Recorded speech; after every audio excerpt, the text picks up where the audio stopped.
Cher ami, je te salue et je bénis ta vie. Chers parents, jeunes, adultes, enfants, adolescents, qui que vous soyez, où que vous soyez, quel que soit le moment, l'instant durant lequel vous écoutez ce message, sachez que Dieu veut vous faire grâce, que le Dieu du ciel veut vous accorder une grâce qu'il m'a accordée à moi. Il y a de cela plusieurs années. Cette grâce, les forces de ce monde, le voleur de ce monde, le menteur de ce monde, l'accusateur de ce monde, il tente par tous ses efforts d'éloigner cette grâce de nos vies. Mais cette grâce reste disponible. Vous savez, bien longtemps avant nous, une femme a vécu dans ce monde. Cette femme a entendu parler d'un homme, un homme spécial, un homme pas comme les autres, un homme qui, à l'évidence, par les témoignages, par les histoires qu'on racontait sur lui, à l'évidence, devait venir d'ailleurs. Et cette femme a cherché à rencontrer cet homme. Elle s'est promenée de ville en ville, de quartier en quartier, de contrée en contrée, cherchant à le rencontrer. Et voici qu'un jour, elle apprit que cet homme se trouvait dans la maison d'un homme. Et il y était pour prendre un repas. Elle a rassemblé son courage à deux mains. Elle a couru dans sa maison. Elle y est allée rechercher un vase qui, à l'évidence, devait lui être précieux, lui être cher. Elle a emballé ce vase.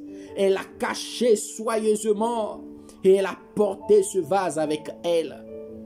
Elle y est allée devant cette maison et pendant que cet homme particulier spécial était dans la table de cet homme qu'il avait invité, discutant, partageant un repas, sans même se faire inviter, sans même demander la permission, cette femme a pris son courage à deux mains.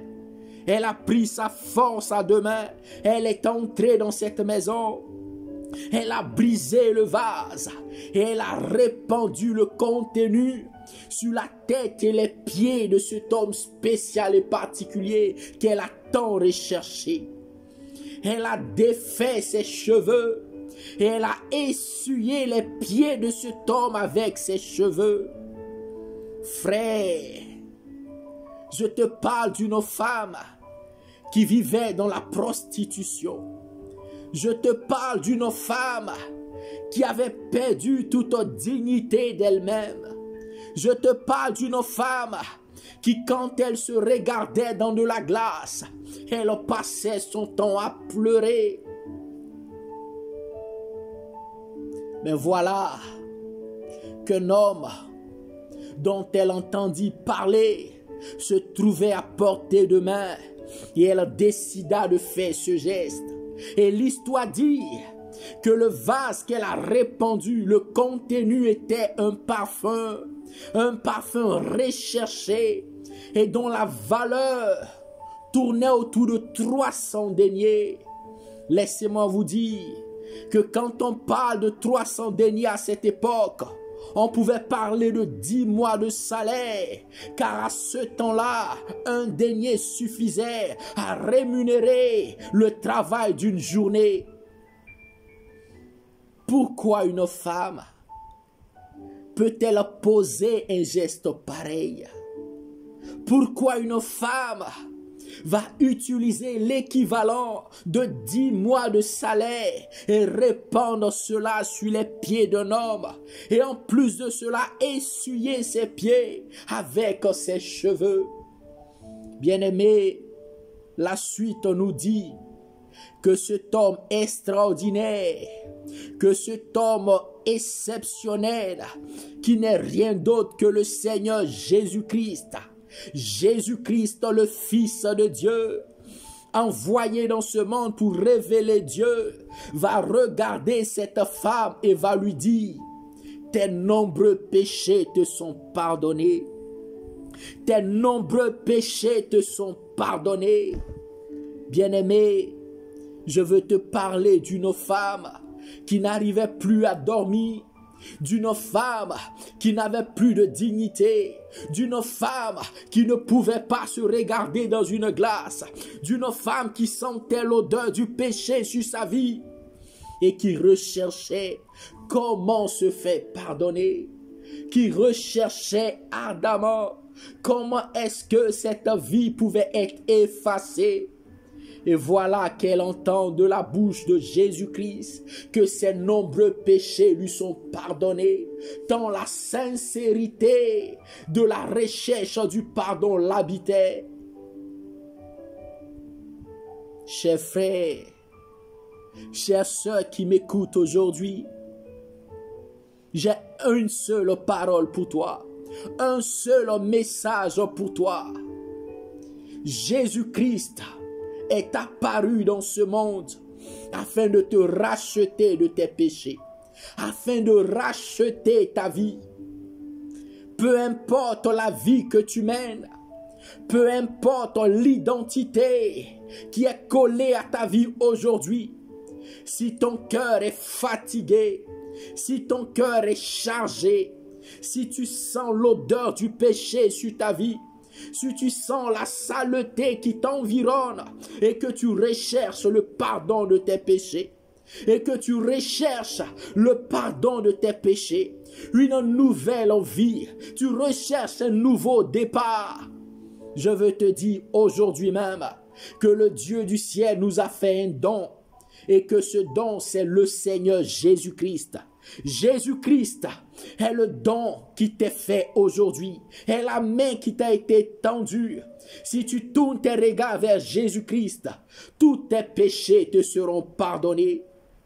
Et non seulement tes péchés te seront pardonnés, mais tu recevras en plus le don de la vie éternelle, le don de la vie après la mort. Ne regarde pas ce que tu es. L'homosexualité, comment les hommes t'appellent-ils? T'appellent-ils pédé? T'appellent-ils lesbienne? T'appellent-ils braqueur? T'appellent-ils le bagarreur? T'appellent-ils, oui, celui qui est rempli d'impureté? Comment les hommes te voient-ils? Comment tu te vois toi-même personnellement? Quand tu te regardes dans une glace et que tu regardes ta vie, tu ne fais que couler des larmes. Tu ne fais que couler des larmes parce que la vie que tu mènes est une vie qui ne t'honore pas, est une vie que tu veux abandonner, est une vie que tu veux abandonner.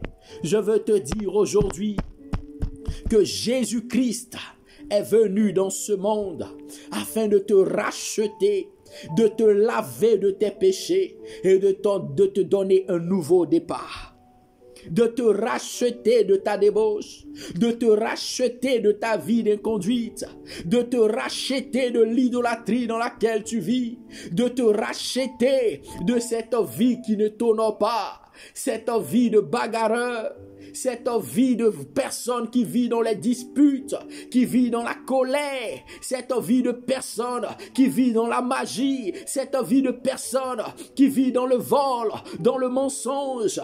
Jésus-Christ te dit aujourd'hui, il n'est pas venu pour les justes, mais il est venu pour toi.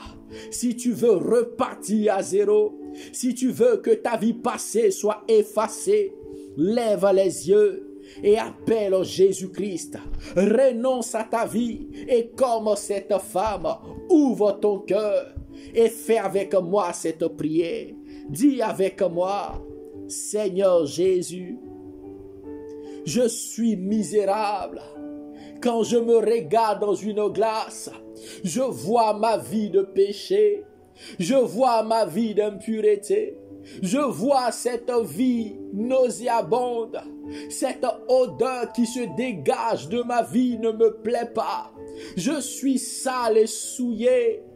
Pardonne-moi, Seigneur Jésus, pardonne-moi. Je veux croire en toi et je veux t'accepter dans mon cœur comme mon Seigneur et mon Sauveur. Viens me laver de mes péchés et accepte, Seigneur, de me pardonner. Si tu as fait avec moi de tout ton cœur cette prière, sache, bien-aimé, que tes péchés te sont pardonnés.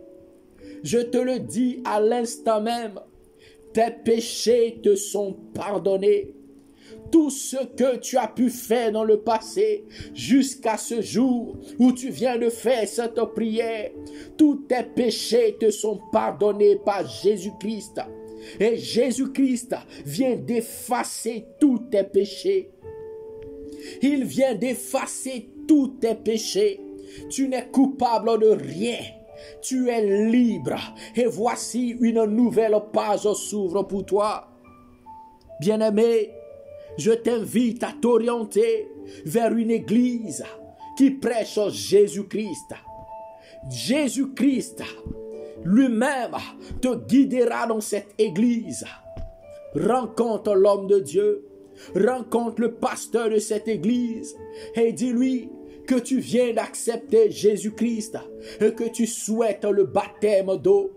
Tu recevras le baptême et tu entreras dans la famille du Seigneur. Et cette église prendra soin de toi. Cette église va te révéler Jésus-Christ. Cette église va t'apprendre à marcher en nouveauté de vie. Et ta vie ne sera plus jamais la même. Ta vie ne sera plus jamais la même.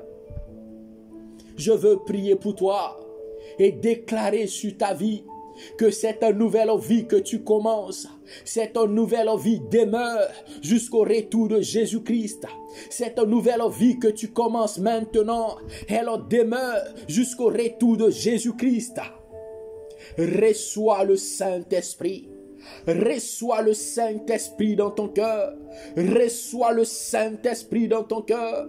Reçois le Saint-Esprit dans ton cœur. Le consolateur qui vient dans ton cœur maintenant et qui t'apprend à marcher en nouveauté de vie. Sois béni et bienvenue dans la maison du Seigneur. Que la grâce de Jésus-Christ demeure sur ta vie. Shalom mon frère.